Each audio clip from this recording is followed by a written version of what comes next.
everyone, it's Melon and I'm back with a new video. This is a very hard video for me to, post, considering we're just gonna say I can relate to most of what's going on here, and I did, of course, write this because it's very,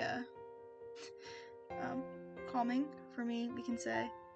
I know I've been out for a while, but I'm hoping I can possibly maybe post a little more regularly. We'll see how that goes.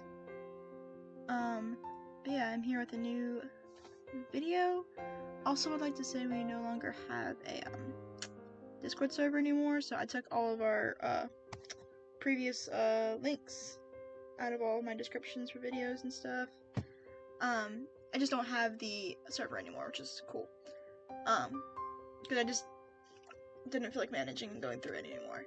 Anyway, yeah, this is a new video, new story that I, wrote, and it is a Denki Kaminari ex-listener, and this is a breakup, so I hope you guys are, prepared for this, and I hope you enjoy this fanfiction. Denki has noticed a change in your behavior over the past few weeks. He could tell something was up, he just couldn't quite figure out what it was. He's been so anxious about it for the longest time, but between school and hero training, he's been so busy and hasn't had the opportunity to bring it up. But something about it didn't feel right. He was almost too scared to ask, but why? Tonight, as the two of you were watching a movie on the couch at his place, he finally mustered up the courage to ask what was up. Hey, listener, is everything okay, you know, between us? It just seems like something's been up for a while, Denki asked, the knot in his stomach only worsening. He looked away from the TV and gave Denki a concerned look. You grabbed the remote, paused the TV, and turned your body to face him. Thanks. What's it about? You asked, reaching your hand up to grab his cheek. I don't know, it just seems like you've been acting differently lately, and I'm worried about you, he said, his wide, concerned eyes meeting yours. You slowly moved your gaze down, retreating your hands and placing them in your lap. Oh no, Denki thought. Something was definitely wrong. You fumbled with your fingers in your lap, avoiding his gaze. After some time had passed, he spoke up. Listener, please, is something wrong? You could hear the pain in his voice, which almost brought you to tears. I don't know exactly how to say this, Denki, you finally said, trying with all your might to fight back your tears. Crap, he thought. Please don't be what I think this is. I don't think we can do this anymore, thanks. There it was, exactly what he feared. Listener, please, don't do this. Whatever it is, I can fix it, I can change it, do anything for you. You're my world, my person, please, I can't let you go. Denki pleaded through tears, grabbing your hands and clutching them tightly in his own. Kaminari, I know you're busy with hero work, and I know you're such a protective person, but it's so hard when you're so busy and can't respond to texts. Me not knowing if you're okay, if you're alive. Denki flinched at the mention of you calling him Kaminari rather than Denki. You could see the pain behind his eyes when you mentioned being worried if he was alive or not. You've picked an amazing career path, but it's so dangerous. And with my parents being back in America rather than here in Japan, they worry, you know? They hate knowing I'm moping around hurt. They've tolerated it for so long, and I respect my parents so frickin' much. And they think that this is best. And I hate this so much because I love you, Denki Kaminari. I love your stupid, goofy personality. I love your dedication to your work. I love all the moments I've gotten to share with you. But I can't keep putting your needs over my own. I need to put listener first. You were ugly and crying now. Your heart ached, feeling like it was going to explode. So close to shattering in a million pieces. Listener, please. I can't lose you. You're everything to me. The only person I've let in that I've ever really trusted.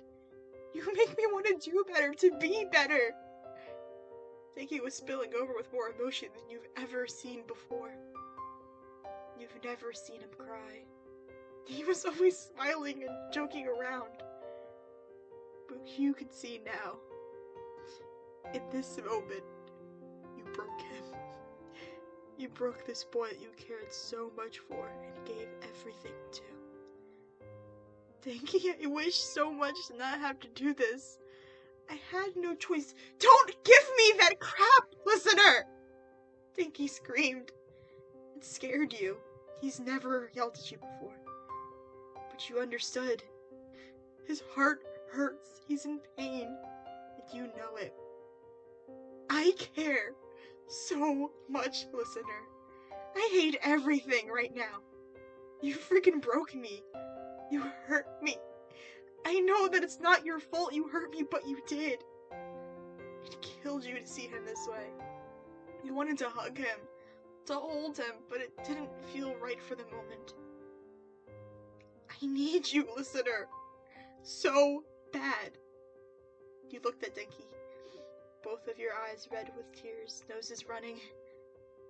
I love you so much, Denki, and I hope you don't forget that, you said, unable to meet his gaze.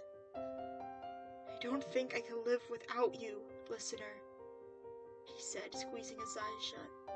You looked up, more pain racing across your face. Denki, you haven't lost me. Not really. It's not like I don't love you, or never did. No matter what distance there is, we'll both feel the same for each other.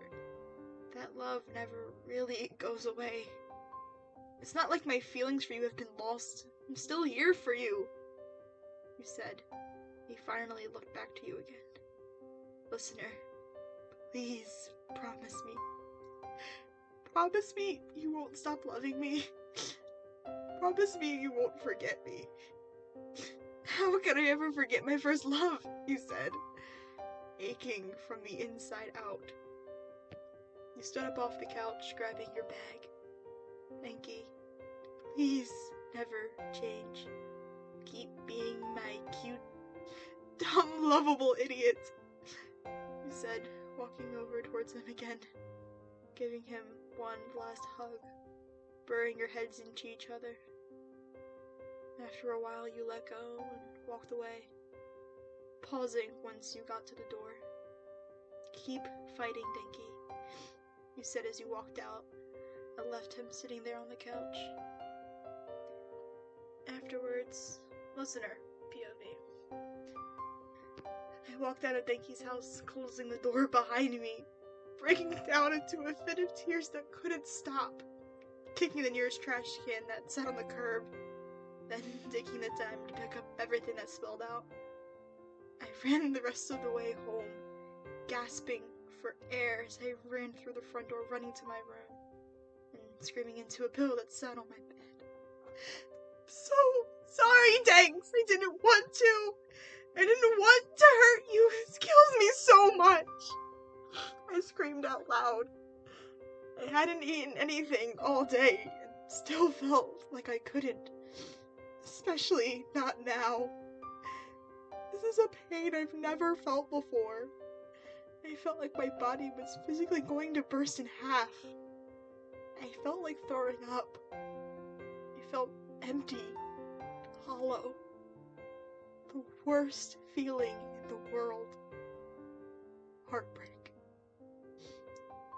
Kaminari, POV. Keep fighting, Denki.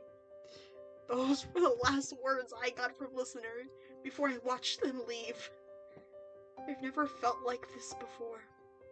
Sure, I've dated other people in the past, but listener was different. were everything to me. Every thought in my brain occupied by them. Now they were gone. They broke me. I know it wasn't their fault, but it doesn't make this hurt any less. I sat on my couch, alone, processing what had just happened.